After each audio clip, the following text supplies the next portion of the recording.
expert and I'm a consultant for our e-commerce site to help customers determine how to measure a replacement lampshade. First step to do is you're going to measure the shade. You can use a hard ruler like this, or you can use a soft tape. But you measure the diameter of the top, and this one happens to be 11 inches. Okay? So it's always from end to end. You do the same thing on the bottom, you measure that, and this one happens to be 16 inches. Then you measure the slant of the shade, which is 11.5 inches. But most people forget, or most people don't tell you, there are really two other measurements that are important to have. One is called the recess. This one is particularly of a washer.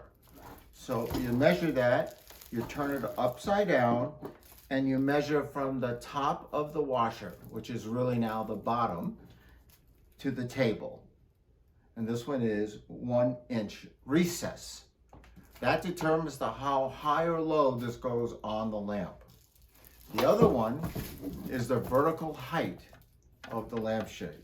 Strictly vertical height, and this one is 11 inches. With those measurements, you most likely can find a shade in our large selection that is available to you, whether it's a hardback like this or a softback like this. The other one that always is a problem is people do not know how to measure a square or a cut corner rectangle.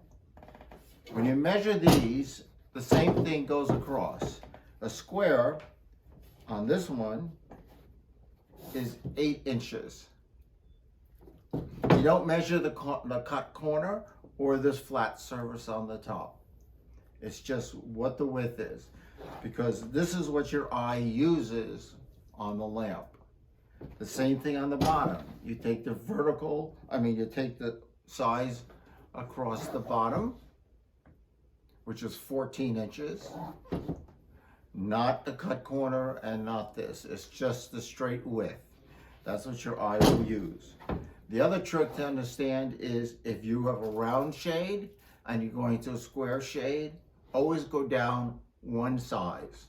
So a 16-inch shade would use a 15 or a 14-inch shade, because the volume on this shade is equal to the volume. The other one is the cut corner rectangle. It's the same situation as this, except now you have an extra measurement.